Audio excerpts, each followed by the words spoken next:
Hello. Today we're going to be working on Lewis symbols, and we're going to be using Lewis symbols to build an idea called bonding capacity. Bonding capacity is going to be the number of bonds an element typically makes. So let's go. All right, so I'll read through this slide. Apologies if it seems a little bit busy, but I'll summarize it. Basically, this will be the summary, something called the octet rule. So to build a Lewis symbol, the first step is to count the number of valence electrons in an element. The second step will be to pretend an atom has 4 arms or 4 sides to it. You'll see this through example. And we're going to distribute our valence electrons one at a time to each of the 4 sides until we run out. Okay, we're going to follow an approximation of Hund's rule. Hund's rule is the idea of you should not pair electrons until you have to. All right, so with 4 sides, we'll try to exhaust using all 4 sides before we start pairing any electrons together. All right, and if you're wondering about this number 4, why are there 4 arms or 4 sides on an atom? It comes from actually having 4 valence orbitals. All right, if we're working the main group, the S or P block on the periodic table, you're going to have 4 of these frontier valence orbitals. You're going to have a single NS orbital, and then you'll have 3 different P orbitals. Since each orbital can fit 2 electrons, 4 times 2 electrons will equal an 8 valence electron maximum. All right, and this is called the octet rule. Octet meaning 8.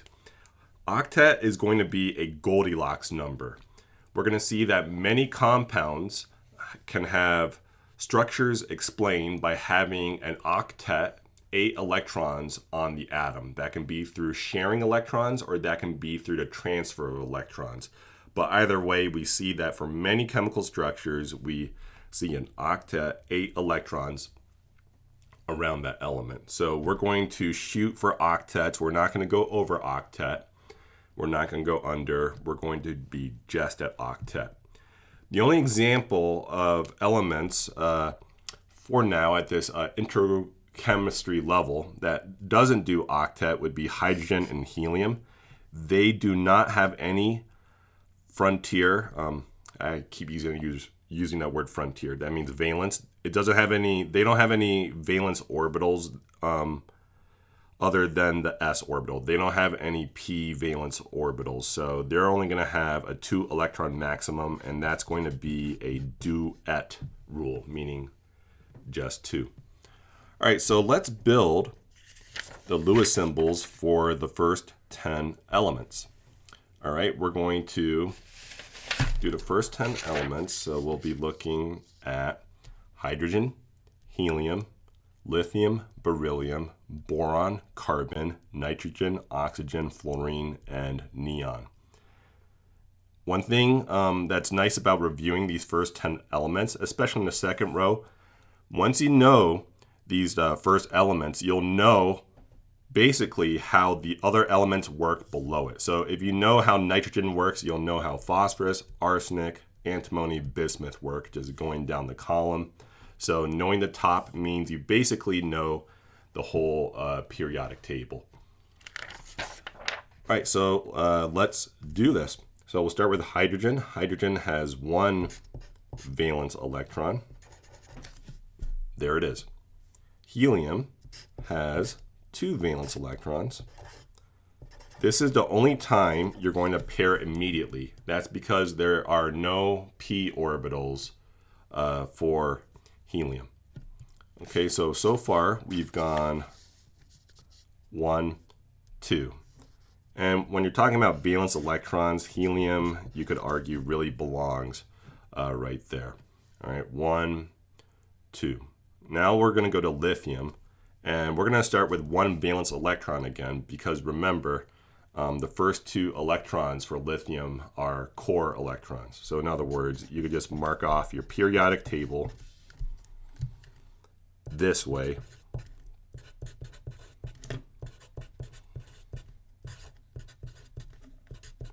7 valence electrons, 8 valence electrons.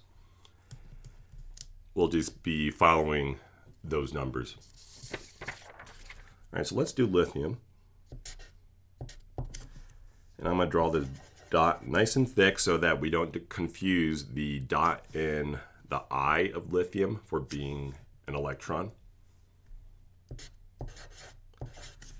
And I might as well just write out all the elements here, just save some time and energy. Lithium, beryllium, boron, carbon, nitrogen, oxygen, fluorine, neon. All right, so let's do this. So lithium, we went 1. Beryllium, we will go 1, 2. Boron, 1, 2, 3. Carbon, 1, 2, 3, 4. All right, now let's get to nitrogen. So nitrogen will have 5 valence electrons. Here are the first 4. Notice for the 5th, I am forced to pair.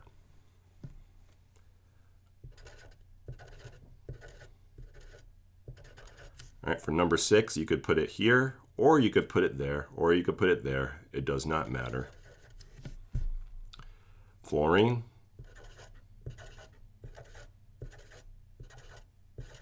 Seven. And then lastly, we got neon, and we'll do 8.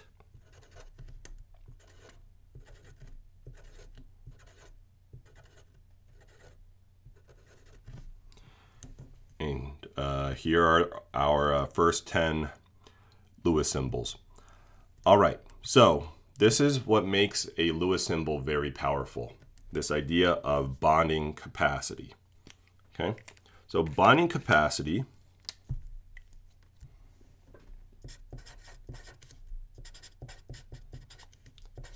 which we will abbreviate as BC. That is going to be the number of bonds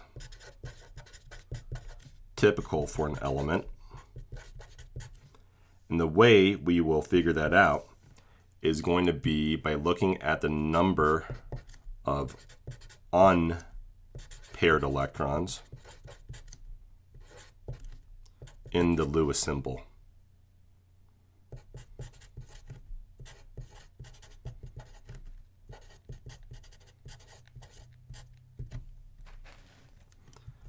All right.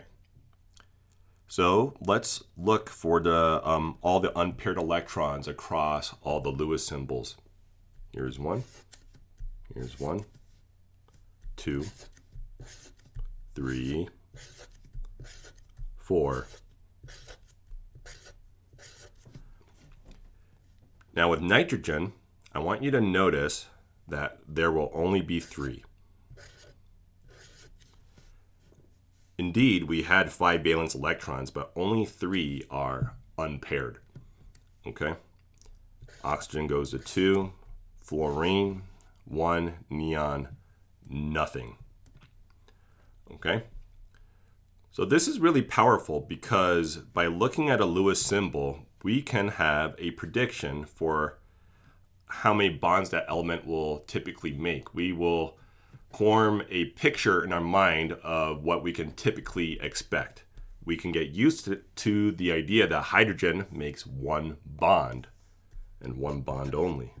So bonding capacity of 1. If lithium was in a molecule, which is not overly common, lithium's usually in an ionic compound such as a salt, but if you were to make a molecule with it, it's typically going to be just 1 bond. Beryllium's common, having just 2 bonds. I'm going to write up here, I kind of ran out of room. Boron is known for having 3 bonds commonly. Carbon is the champion of bonds. Okay, C is for center.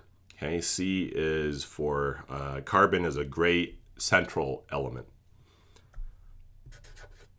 All right, and that was kind of our top of the mountain. We're going to go back down with our bonding capacities. Nitrogen is commonly seen with 3 bonds. Oxygen, 2. Fluorine or any other halogen, 1, typically. And neon, 0. Oh, I did forget helium. Let me squeeze in helium here. 0 for helium.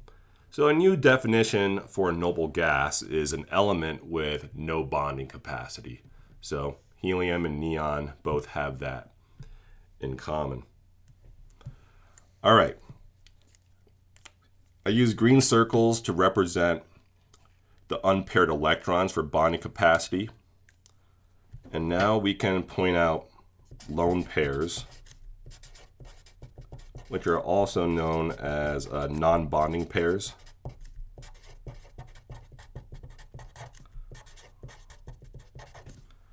Okay, they're going to be just 2 electrons like that. And I'm just going to be boxing them. So helium has a non-bonding pair. Nitrogen has 1. Oxygen has 2 in its Lewis symbol. Fluorine has 3 of these non-bonding pairs, also known as lone pairs. Neon has 4.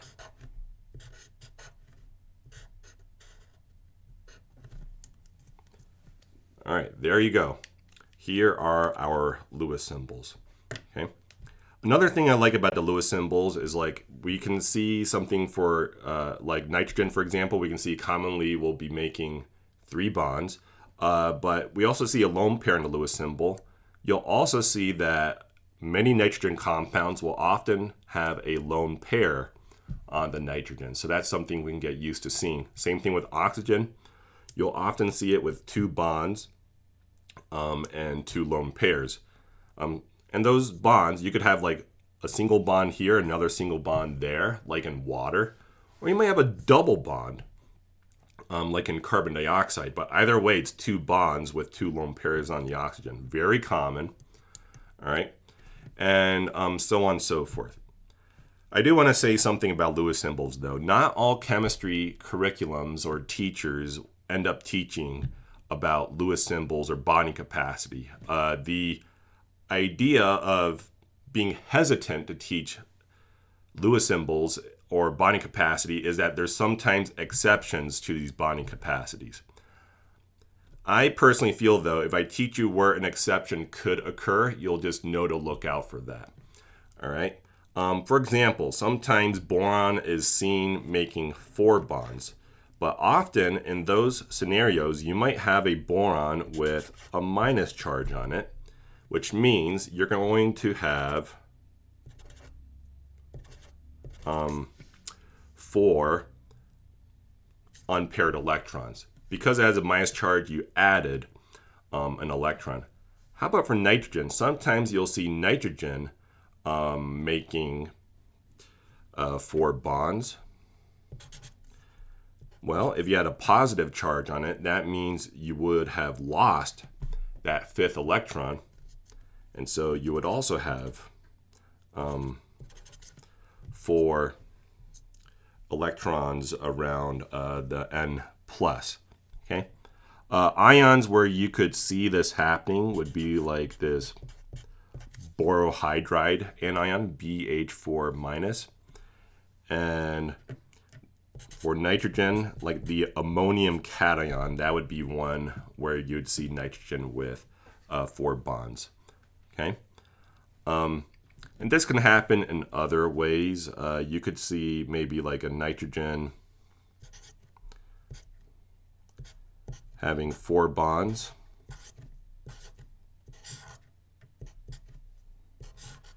In a scenario like that. Okay, this is a structure called nitrate. We'll draw this maybe in another video. But here we see nitrogen with 4 bonds, even though there's an overall positive charge. Okay. For a slightly more advanced student, like in general chemistry, Chem like 111 sort of course, you would then realize with formal charge that there's actually 2 localized minus charges there, and you would have a plus charge on that central nitrogen. So I didn't really lie after all. Okay, but that's bonding capacity, okay, really powerful for making predictions of the number of bonds in lone pairs, okay. As a closing thought, okay, I just want to point out the periodic table again. If you know the Lewis symbols going across that second period, you know them for all of the groups going down on the periodic table, okay. In the next video, we'll be putting this bonding capacity idea to practice, okay? As a final thought, though, all right, when you're going to build the next step called a Lewis structure, you go from a Lewis symbol to a Lewis structure. I do want to give a word of caution, okay? So we have these Lewis symbols here, okay? And Lewis symbols will help us build something called a Lewis structure, which is where we put the atoms together to make a molecule with atoms bonded together, okay? If you connect the Lewis symbols directly together to make a Lewis structure, I call that a jigsaw puzzle approach. Jigsaw puzzle approach, okay? And that can help you build a Lewis structure. I will show what I mean by jigsaw approach puzzle a few times in a later video. I'll even do one right now. So here's oxygen. Lewis structure. What if we're building a water molecule? You could think, oh, I could bring in the hydrogen Lewis symbol right there. I could bring in the other hydrogen Lewis symbol right there. And then hydrogen gets a duet. Other hydrogen gets a duet. It's kind of like doing Venn diagrams. And then my central oxygen has an octet, and you would do, that would be your Lewis structure. And then maybe you could turn those two electrons into like sticks to represent bonds. We can put an electron there, there, there, there.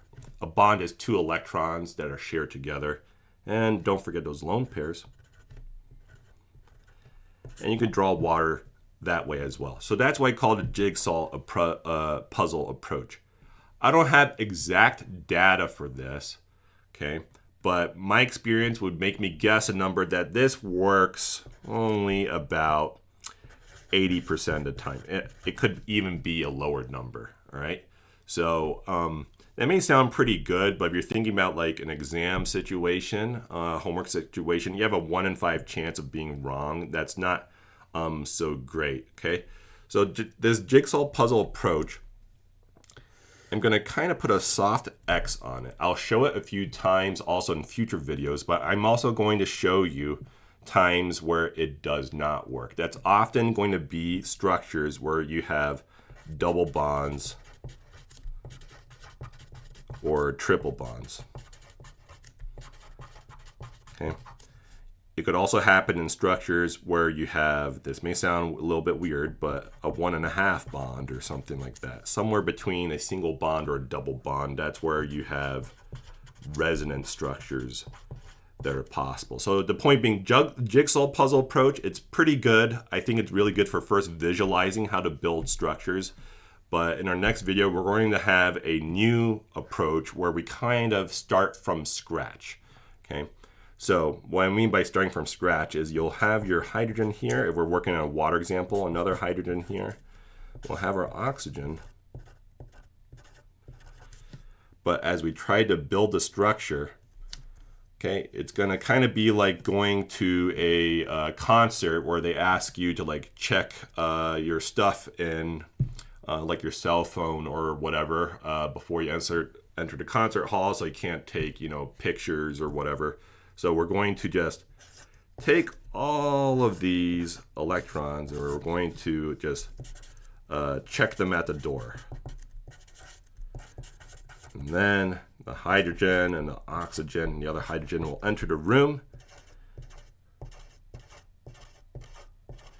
and we're going to have 8 electrons fully separated from their original elements, and then we're going to use these as our building blocks to build the molecule. That's going to be our approach in the next video. This approach will work every time for building a Lewis structure.